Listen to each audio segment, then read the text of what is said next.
This week on Velocity Live, this week, Misfits Markets debuts upcycled breads under its odds and ends brands. Target rolls out bold plans for $15 billion in growth, and Waitrose elevates at-home dining with a luxurious twist. Kroger is celebrating soup season with comforting recipes, while Market of Choice introduces its craft and kitchen brand, showcasing Oregon's rich food culture. Welcome to Velocity Week This Week Live. We're your go-to source for the latest in retailer-owned brands, private brands, and everything happening in the industry. I'm Laraine Durham, Vice President of Marketing and Events here at the Velocity Institute. And I'm Christopher Durham, President of the Velocity Institute. Can't get it out today. Each week, we're here to bring you fresh updates, industry trends, and a few insights you won't want to miss. From breaking news to upcoming events, we've got you covered with everything happening at Velocity and beyond. Let's get into it. And of course, join us most Wednesdays at 1 p.m. Eastern Standard Time live on LinkedIn and YouTube. So hopefully you're watching now. If not, leave a comment below when you watch us on the replay. And make sure you like and subscribe to our YouTube channel and hit the bell icon so you never miss an episode. All right. Before we get started, I always want to talk about our sponsors a little bit. We're thrilled to have Marketing by Design and Centric Software as our sponsors of this live stream. Be sure to check out the links in the description to learn more about them. Thank you so much for your support and for helping make this possible. First up, though, a few private brand picks. What do you have today, Laraine? I have Private Selection. This is from Harris Teeter, Kroger. Yep, Kroger. Mm-hmm. Private Selection Chai Spice Black Tea Latte. My daughter loves this. This is actually direct from our refrigerator to you. Yeah, it's their Private Selection brand. Nice packaging, nice colors. Yeah, I like how they've evolved this too. I mean, you're kind of picking up some patterns that might evoke the food. It's a little bit of an Indian thing going on there. Nice black tea concentrate. Add equal parts to milk, and you have a nice chilled chai latte. Very good. Can do a shot. All right, we're going old school again today. So this is actually a vintage can from Walgreens. So this is zinc stearate. Hold it back. I think it's too close. Yeah, I don't know if they can see that, but you can read what it says. It'll focus. Yeah. It's not. It should. Well, all right. There we go. So it's a powder, and it says, for infants and adults, zinc stearate dusted on lightly covers the skin with a thin, smooth film, which acts as an aid to prevent chafing. So it's like a baby powder or something like that. Caution, this powder may be injurious if inhaled. Injurious. Before our modern day lawyer teams. But Walgreens has been doing... That's Walgreens? This is Walgreens. Yep. Walgreens has been doing this for a long time. I don't even know what this goes back to. If you'd like to see photos of it, this actually is included in the book we published a few years ago. Vanguard Vintage Originals available on Amazon. So there's about 200 different items that photographer Terry Campbell shot. Nice coffee table kind of book that kind of walks through the last 100 or so years of history of private brand and shows you packaging going all the way back to the beginning. Well before generics. All right, so that's our picks for this week. And our first story up. Misfit Markets. In story number 1, Misfit Market has introduced its first upcycled breads under its Odds and Ends retailer-owned brand, collaborating with Upcycled Foods Incorporated. To bring these innovative new products to market, the new multigrain and honey wheat bread are made with regrained supergrain UP Incorporated flagship upcycled ingredient and a signature sourdough from Puritos, a leader in bakery ingredients. The introduction of these breads underscores Misfit Market's dedication to sustainability and reducing food waste, aligning with customers' increasing desire for nutritious and environmentally friendly options. Regrained Supergrain Plus boasts 43% lower CO2 emissions, you got it. Carbon dioxide emissions per pound compared to traditional wheat flour, contributing to a reduced carbon footprint while maintaining taste, texture, and performance. Introducing upcycled breads under our odds and ends label is a natural evolution of Misfit Market's commitment to reducing waste across the supply chain, said our friend Morgan Drummond, Senior Director of Private Label at Misfit Market. The team at Up Incorporated was an invaluable partner from day one, helping us bring this product to life from formulation to commercialization. The launch of the Odds and Ends upcycled bread line offers consumers a tangible way to support a sustainable food system.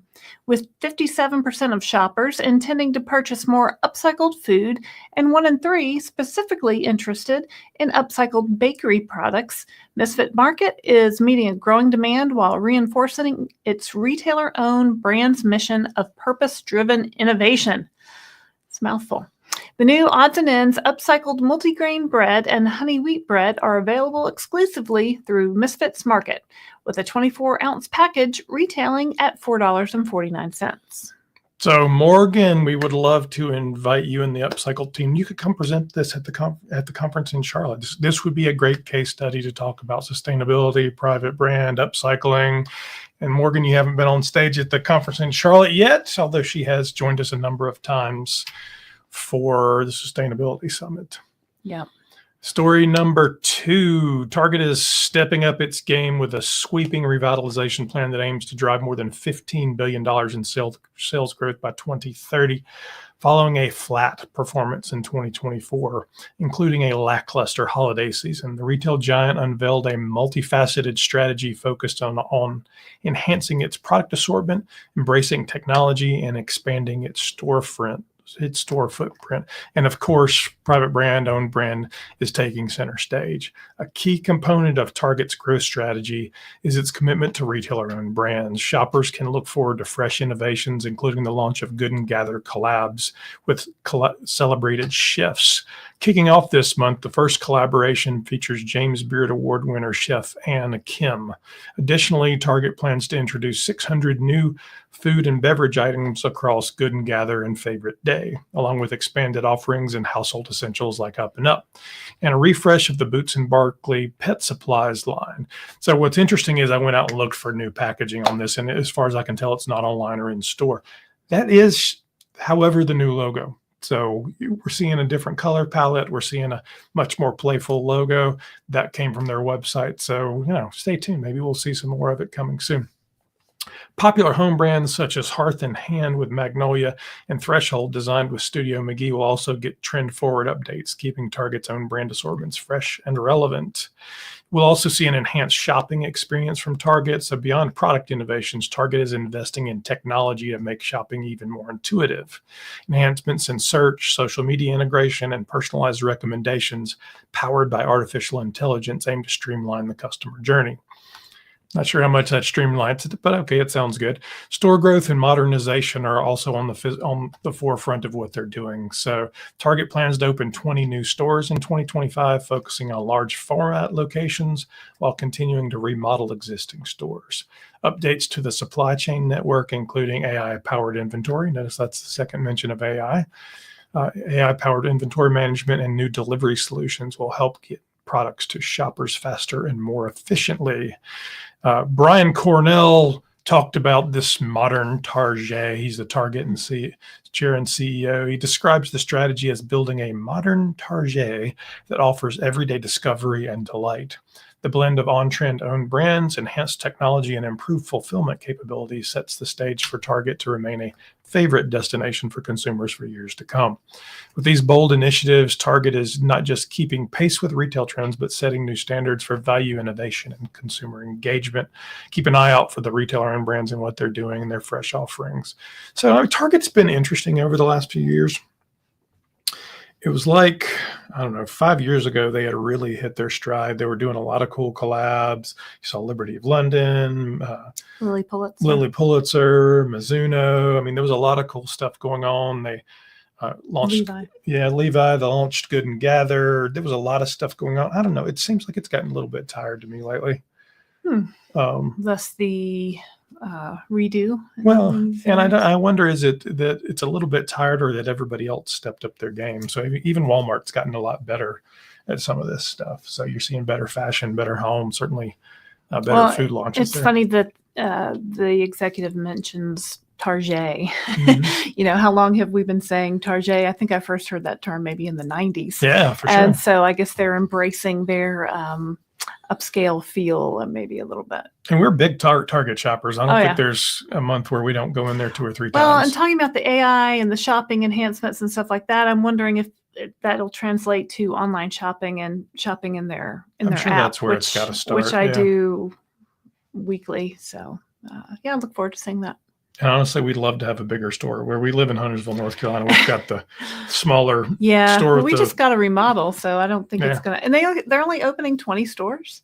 It seemed low, I thought. I think in this economy, any store openings is a good thing. That's true. So, in story number 3, there's a tasty trend sweeping the UK as more shoppers turn to Waitrose to elevate their at-home dining experiences with a dash of luxury. The retailer has reported a significant surge in sales of its premium meal offerings as customers embrace the dinner party aesthetic that's all the rage on social media. Waitrose has seen a remarkable 86% jump in sales of its premium #1 ready meals, alongside a staggering 160% boost in dispatched set menus. Shoppers are clearly loving the idea of recreating that restaurant quality experience in the comfort of their own homes. It's not just about convenience either. Searches for gourmet ingredients like lobster tail and steak fillet have skyrocketed, with steak fillet searches alone up an eye-popping 842%. Maddie Wilson, director of Waitrose's own brand, said the shift is all about bringing a bit of escapism to everyday dining. This year, the at-home dining experience has been elevated, and we're seeing customers turn to more premium options to replace the maximum taste and minimal washing up experience of a restaurant at home. This shift comes as customers look for a sense of escapism without leaving the front door, curating their own set menus and crafting a more elevated dining experience. In the past 30 days, Waitrose.com has also seen a surge in searches for #1 meal deal and #1 ready meal main, with interest jumping 367% and a jaw-dropping 1,000% respectively. It seems that many Brits are mixing and matching meal deals to create their own personalized dining experiences, all while keeping things simple. Beyond just great food, the dinner party aesthetic trend is inspiring shoppers to transform their dining spaces into something truly special. Beautifully set tables, thoughtful decor, and floral arrangements are all part of the experience.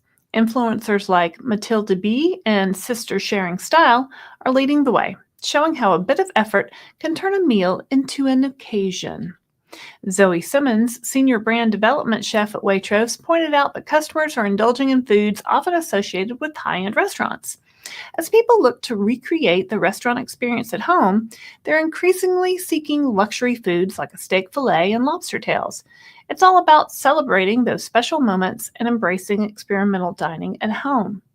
With the growing appetite for premium at-home dining experiences, Waitrose is proving that you don't need to go out to enjoy a meal that feels truly special.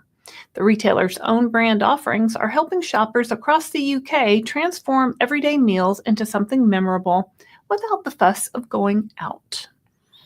So this is an interesting trend to me, and I kind of love it. So going back and looking at a lot of these are ready to eat meals. Mm-hmm. Pop in the microwave or the oven. England has long been known for these. There's a lot of stores. It's a small country. You can pick up whatever you want every day. This stuff's really only gotten to the U.S. at scale in the last 10 years, pretty much. We actually just recently tried Factor meals. It was reminding me a lot of the Factor. Mm-hmm. Which if you haven't tried Factor, it's a subscription service. They send you 3 meals, 6 meals, whatever you want. And they live somewhere between a cheap frozen dinner and takeout. Mm-hmm. And typically they're like these. It's a little bit fresh, better food. There's real frozen. vegetables. Mm-hmm. They're fresh and they're not frozen. So there's that space evolving. I think people are looking for quick meal solutions that aren't fast food. They want to eat better. They want to have a better home meal experience. Yep. But people don't want to cook. Like, people hate cooking. People want convenience. So I think this Well, gives it's it that to kind them. of in between space, though. It's, if you can get it for cheaper than, Or than even the same takeout. price. I mean, who wants to cook and create all those dishes? Like they said, there's little to wash up afterwards. Well, and with takeout focusing on, the hot trends right now, protein, veg kind of things, is tough when most takeout is, fried food Pizza, and hamburgers, hamburger, pizza. Chinese. Yeah. So I think this is interesting, and I think this is certainly something that North American retailers should be watching. All right, next story up. Story number 4. Kroger is celebrating soup season. I love soup, with its retailer-owned brands using its marketing power and social media reach through the Kroger's Fresh Lane blog. The blog offers simple and tasty recipes to warm up this winter. Nothing beats a hearty meal deal on a chilly day, said Carlo Balden, Kroger's Group Vice President of Fresh Merchandising. We help customers find new recipes that become family favorites. This season, Kroger's Fresh Lane blog features easy recipes like classic chicken noodle soup, baked potato soup, and Moroccan lentil stew. You'll often also find comfort food like slow cooker beef stew and Cincinnati style chili. I'll pass on that, but I know you guys are from Ohio, so you love that stuff. Chili over spaghetti. Yeah, chili served over spaghetti, and of course they all feature private brand products in them. But for busy days, Kroger's Home Chef brand offers heat and eat soups like chicken noodle and Thai chili, coconut curry, broccoli cheddar, and tomato bisque. These ready-to-eat options make mealtime quick and satisfying. I love soup. So, I like when you can see through the package at the soup. Yeah. You can see what you're getting. I really like that a well, lot. and this kind of plays into the same story as the last thing, right? So this isn't a $1 can of soup. Right. It's not Progresso, or it's not, but it looks homemade. You can see the quality. It's got a nice label on it. It looks upscale. And it's refrigerated. It's probably targeted at a Panera shopper, right? So you do this and a nice grilled cheese with that tomato bisque, and it's delicious. Right. In story number 5, Market of Choice, Oregon's largest independent family-owned grocer, is redefining the retailer-owned brand landscape with its new Craft and Kitchen brand. The new brand features premium dairy products and pantry staples created through unique collaborations between Market of Choice chefs and local Oregon makers. Craft and Kitchen is more than just a private label. It's a celebration of Oregon's rich food culture, said John Boyle, Chief Merchandising and Marketing Officer for Market of Choice. By partnering with local artisans, we're offering our customers elevated food experiences while keeping dollars in the local economy. It's all about delivering great tasting products that align with our core values and support local makers.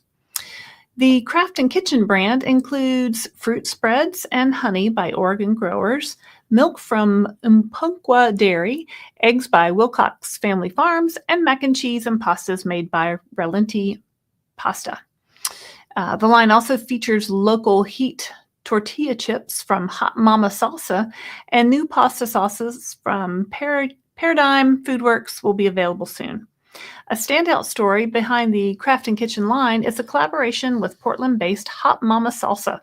Market of Choice, I love that name. Hot Mama Salsa. Hot Mama Salsa. Market of Choice invited owner Nikki Guerrero to help develop the local heat tortilla chips. They combined Market of Choice's original deli chip recipe with Guerrero's expertise and spices from Forest Grove's peppered earth to create a bold new flavor that reflects Oregon's culinary creativity. Guerrero said, "It's inspiring to work with a grocery chain that truly supports small makers. Market of Choice Craft and Kitchen brand shines a spotlight on the incredible bounty of Oregon's food scene." Market of Choice also extends its commitment to local partnerships through its private release wine collection, which includes community cellars, Intersect, and the new Place line. These wines, created in partnership with Oregon wine growers, offer exceptional quality and highlight the distinct terroir. What does that mean? Of Oregon's the wine taste of the land. Of Oregon's wine growing regions. It's a good word. More products will launch later this year, and Craft and Kitchen will continue to showcase Market of Choice's dedication to craftsmanship, community, and the flavors of Oregon. Customers can find the new products at all 11 Market of Choice stores nationwide. So I love this. I mean, to me, this is the way a regional player should be playing. Mm-hmm. They embrace who they are, where they're from. They find the best products, and no national player can compete with that. Yeah, I'd love for them to come to our I actually conference sent in May. this gentleman a note on LinkedIn and said, "Hey, Mhm. we'd love to have you come tell your story." I mean, to Yeah. me, you're playing like HEB does in Texas, right? They do their best of Right. Texas things, and it's all Mhm. Texas, Texas, Texas, Texas. I mean, and what does the East Coast know about Oregon? Like Nothing. nothing. So we'd love for you to come share with us what you're doing out And there. you're doing Oregon with a lot of great wines. Yeah. So we Cool. could have some Oregon wines. That'd be Mhm. awesome. All right. So let's talk about events for 2025. So, of course, every week or most weeks, we'll be right here talking to you guys about what's going on in Private Brand Live. So Wednesdays at 1 p.m. on YouTube and LinkedIn. But our big event of the year will be the Velocity Institute Conference and Expo. This year's theme will be the Art of Retailer-Owned Brand Innovation. It'll be held May 13th through the 15th, 2025. Tickets are on sale right now, and we have a few sponsorships left and a couple of booths left. So if you want to reach out to me at cdurham@velocityinstitute.org. We can get you hooked up and be a part of that. A lot of great retail speakers going to be there. This year's conference will move from the hotels in the conference center to the Mint Museum in Uptown Charlotte, North Carolina, and at the Levine Center for the Arts. So a beautiful space. This will be a completely different event than you've ever been to before, and we're looking to do some really, really exciting things. So, as I said, sponsorships and booths are now available, so email me at cdurham@velocityinstitute.org. As a part of that event, we always hold our annual Vertex Awards and celebration during that event. So in the museum, we'll actually move up to, I think, the 5th floor and do a awards event, exhibit, and ceremony in the museum, and then retire to the veranda overlooking the Tryon Street, where we'll have live music and drinks and food and the whole 9 yards. So that'll be fabulous. We have sponsorships, of course, available for that if you want to get yourself in front of all these award-winning retailers and agencies as well. And then a few short days later, we hop right over the pond to Amsterdam, the Monday night of PLMA on May 19th. And we will be giving out awards and celebrating the winners on the other half of the world. It's always a good time. So come, lots of retailers show up. And again, there's sponsorships available for that. Then in the second half of the year, we'll do our Velocity Institute Sustainability Summit this year. It will actually go more global, more sustainable, and more innovative by becoming a virtual event. So we're looking at really pulling in retailers from all around the world and talking about sustainability from a global perspective with retail and private brand. There's sponsorships available that include, on stage virtual opportunities. So reach out to me to do that as well. And of course, I'll remind you one more time, most Wednesdays, 1 p.m. Eastern Standard Time, live here on YouTube and LinkedIn. And of course, do not forget to like and subscribe, hit the bell icon, and stay in the loop with every episode. Thank you for tuning in. We look forward to seeing you next week with more updates and stories that matter in the world of retailer-owned brands. Until then, stay bold and keep innovating. All right. Well, we'll see you next time on Velocity Live. My name is Christopher Durham. I'm Laraine Durham. We're the Velocity Institute. See you later.